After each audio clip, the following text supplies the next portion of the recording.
नमस्कार दोस्तों, आप सभी का आपके अपने YouTube चैनल एग्ज़ाम की में स्वागत है। तो जैसा कि हम लोग आज QSV के MCQ लगाने जा रहे हैं।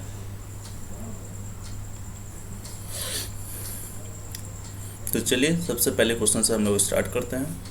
क्वेश्चन नंबर 1 है, during construction of staircase for residential building the breadth of tread may be taken as. ठीक है, क्वेश्चन कह रहा है कि स्टेयरकेस के कंस्ट्रक्शन के दौरान जो रेसिडेंशियल बिल्डिंग के लिए हम ट्रेड की ब्रेथ कितनी लेते हैं। ठीक है ना। तो जैसा कि हम लोग जानते हैं, आंसर नंबर 1, जो हमारी स्टेयर होती है वो कुछ इस प्रकार होती है। ठीक है, थोड़ा ज़्यादा बन गया, ये कुछ इस प्रकार से होती है। ठीक है ना। तो इसको बोलते हैं हम लोग राइस। ये होता है आपका राइस और ये होता है आपका ट्रेड। ठीक, जो ट्रेड नॉर्मली हम लोग लेते हैं, अगर हम लोग पब्लिक बिल्डिंग की बात करें, पब्लिक बिल्डिंग की बात करें तो पब्लिक बिल्डिंग में हम लोगों का जो ट्रेड होता है वो लेते हैं 300 यस 300 mm। ठीक है, 300 mm पब्लिक बिल्डिंग के लिए। अगर रेसिडेंशियल बिल्डिंग की बात करें तो रेसिडेंशियल बिल्डिंग की बात करें तो ये लेते हैं 270 mm। ठीक, ये बात हो गई ट्रेड की। अब आते हैं राइस पे। अगर राइस की बात करें तो पब्लिक बिल्डिंग के लिए कितना राइस लेते हैं? पब्लिक बिल्डिंग के लिए हम लोग 150 mm का राइस लेते हैं, जबकि रेसिडेंशियल बिल्डिंग के लिए हम लोग 190 mm का राइस लेते हैं। ठीक है, तो चलो क्वेश्चन में आओ। क्वेश्चन में हमसे कह रहा है कि 20 mm है, 30 mm है, 10 mm है और नन ऑफ दिस है। तो यहाँ पे देखिए, हमने अभी बताया कि यहाँ पे ट्रेड की बात हो रही है। ठीक है ना। तो ट्रेड कितना है? 300 mm और 270 mm। ठीक है, तो 300 mm वाला है तो इसको हम लोग यहाँ पे, क्योंकि 270 का तो है नहीं, 30 सेंटीमीटर है तो बी को हम ले लेंगे। ठीक है, तो 30 सेंटीमीटर हमारा यहाँ सही हो जाएगा। नेक्स्ट क्या कह रहा है, during construction of steps each riser में बी टेकन एज। तो कंस्ट्रक्शन के दौरान, जो स्टेप के कंस्ट्रक्शन के दौरान हम राइजर को लेते हैं 10 सेंटीमीटर, 15 सेंटीमीटर, 20 या फिर नन ऑफ दिस। अभी मैंने बताया कि पब्लिक के लिए 150 mm और रेसिडेंशियल के लिए 190। ठीक है, तो यहाँ पे 150 का देखिए 15 सेंटीमीटर हमको दे रखा है। ठीक, तो बी हमारा आंसर हो जाएगा। नेक्स्ट कह रहा है, जनरली बिल्डिंग्स में be classified as residential building, non residential building, yes या नो। तो जनरल बिल्डिंग जो होती है उनको हम क्लासिफाइड करते हैं रेसिडेंशियल बिल्डिंग में। ठीक, नेक्स्ट क्वेश्चन है, non residential building may be of the following 2, 3, 4, none of this. तो नॉन रेसिडेंशियल बिल्डिंग जो होती हैं वो उसको हम लोग 3 में फॉलो ही करते हैं। In absence of detailed design, the percentage of steel in concrete column is usually taken as। तो कह रहे हैं जब हमारे पास डिटेल डिज़ाइन एब्सेंट हो, है ही नहीं, ठीक है, तो हम वहाँ पे जो कॉलम होगा कंक्रीट का उसमें स्टील का परसेंटेज कितना लेके चलते हैं। तो यहाँ पे हम लोग फिर 1 से 5% तक, क्योंकि ऑप्शन देखिए है नहीं। वैसे तो हम जानते हैं जब ऐसी चीज़ होती है तो वहाँ पे हम जो परसेंटेज लेते हैं वो 0.7 से 1% तक का लेते हैं, लेकिन यहाँ ऑप्शन में है नहीं, तो यहाँ मिनिमम 1 से 5 दिखा रहा है, तो इसी को हम लोग ले लेंगे। ठीक है, नेक्स्ट कह रहा है, which one is overhead expenditure of following items.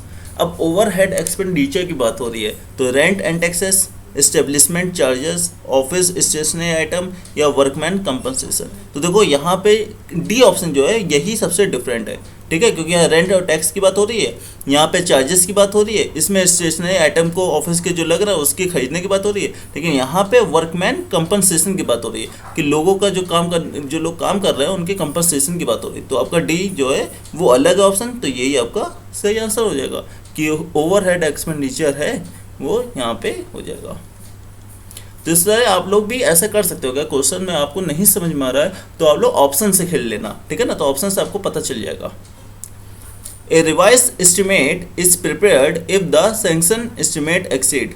ठीक है, तो ये कह रहे हैं जब हम रिवाइज एस्टिमेट प्रिपेयर करते हैं इफ सैंक्शन एस्टिमेट एक्सीड कर जाता है 2% से, 5% से, 8% से, 10, तो 5% से ज़्यादा जब एक्सीड कर जाता है आपका सैंक्शन एस्टिमेट, तब वहाँ पे रिवाइज एस्टिमेट को प्रिपेयर करते हैं।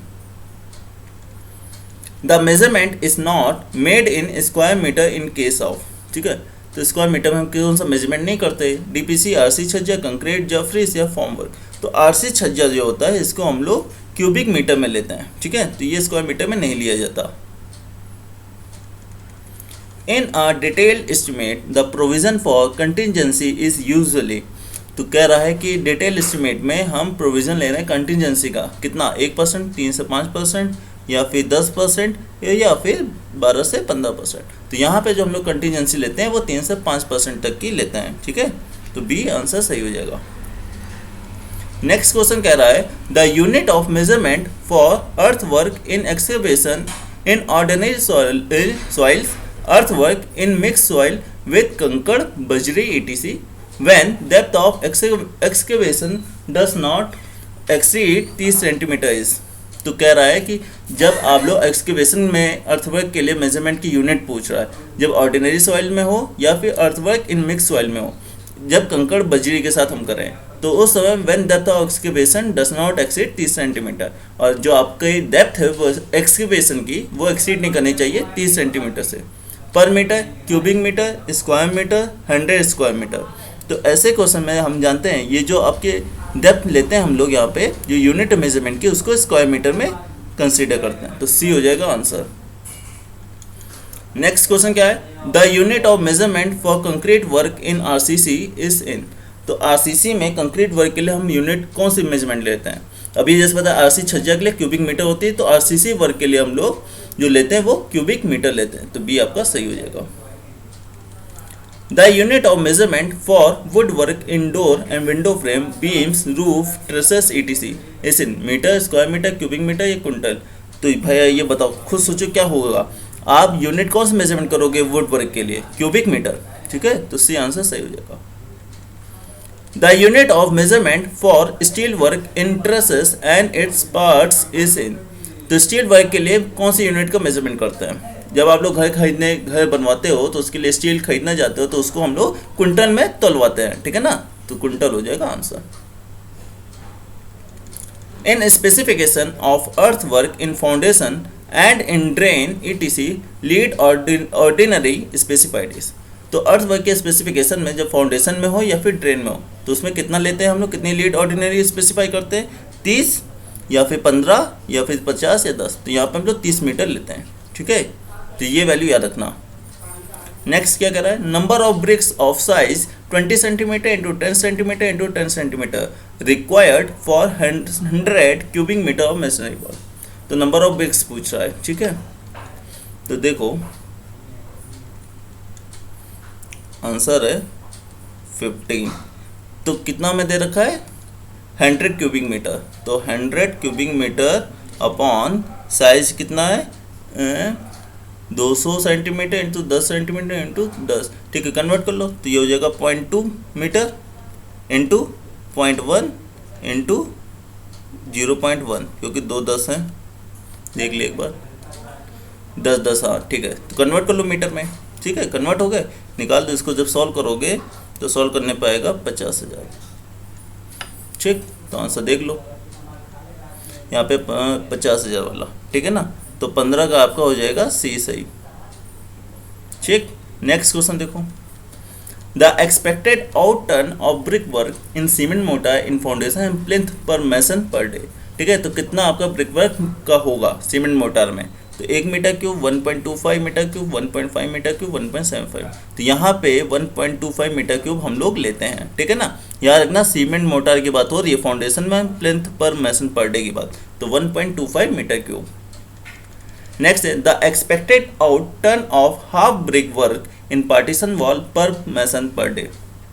आप पार्टीशन वॉल की बात कर रहे हो, पर मैसन पर डे की बात है, और हाफ ब्रिक की बात है। ठीक है ना, आधे ब्रिक की बात हो रही है। हाफ ब्रिक का मतलब हाफ ब्रिक। ठीक है, तो इसमें कितना हम लेंगे, 1.5 metre cube, 2.5 metre cube, 4 metre square या फिर 5 मीटर स्क्वायर। यहाँ पे 5 मीटर स्क्वायर हम लोग लेते हैं, ठीक है ना। जब हाफ ब्रेक वर्क की बात होगी पार्टीशन वॉल में, the expected out turn of cement concrete 1:2:4 पर मैसन पर डे, ठीक है। सीमेंट कंक्रीट है, ये आपका रेशियो है, पर मैसन पर डे की बात होगी तो यहाँ पे कितना लेंगे, 1.5, 2.5, 3.5, 5, ठीक है। तो सीमेंट कंक्रीट की बात है तो यहाँ पे हम लोग 5 मीटर क्यूब आंसर लेते हैं, ठीक है। तो 5 मीटर क्यूब पे होगा। यहाँ पे देखो ब्रिक थी, पार्टीशन वॉल की बात थी, इसलिए मीटर स्क्वायर है। यहाँ पे सीमेंट कंक्रीट की बात हो रही है तो मीटर क्यूब है। यूनिट याद रखना। The expected out turn of 12 mm of plaster with cement motor is, ठीक है। कितना होगा भाई, 12 mm का प्लास्टर के साथ, सीमेंट मोटार के साथ, तो 2.5, 4, 6, 8, तो यहाँ पे 8 स्क्वायर पर मीटर लेते हैं, ठीक है। ये वैल्यू भाई याद करनी पड़ेगी, इसका कोई तोड़ नहीं है हमारे पास। The expected out turn of 2.5 centimeter of cement concrete of per mason per day, 2.5 centimeter के सीमेंट कंक्रीट है, ठीक है ना। यहाँ पे 2.5, 5, 7.5, 10, तो 7.5 स्क्वायर मीटर हम लोग एक्सपेक्टेड आउट टर्न लेते हैं यहाँ पे per mason per day. The expected out turn for earth work in excavation in ordinary soil per मजदूर पर डे, ठीक है। एक मजदूर पर डे ऑर्डिनरी सॉइल में एक्सकेवेशन है आपका अर्थ वर्क के, कितना होगा, 1 cubic meter, 2 cubic meter, 3 cubic metre या फिर 4 क्यूबिक। यहाँ पे 1 क्यूबिक मीटर पर मजदूर पर डे के हिसाब से हम लेते हैं एक्सकेवेशन में। Thickness of plastering is usually, तो प्लास्टर की थिकनेस कितनी रखते हैं हम लोग, 6 mm, 12 mm, 25, 40, तो 12 mm हम लोग प्लास्टर रखते हैं thickness.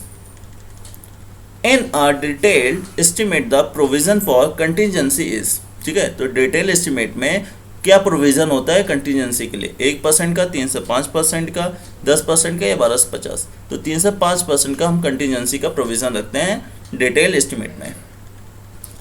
The total estimate cost of a building electrification usually accounts for, तो टोटल एस्टिमेट कॉस्ट में बिल्डिंग इलेक्ट्रिफिकेशन मतलब इलेक्ट्रिसिटी में कितना परसेंटेज हम लेंगे, कितना एस्टिमेट कॉस्ट होगा इलेक्ट्रिसिटी का, तो 1%, 2%, 8%, 15%, यहाँ पे 8% हम लोग इलेक्ट्रिसिटी के लिए लेते हैं, ठीक है ना। जो भी आपकी टोटल कॉस्ट होती है उसका 8% हम लोग इलेक्ट्रिसिटी का बिल बनाते हैं।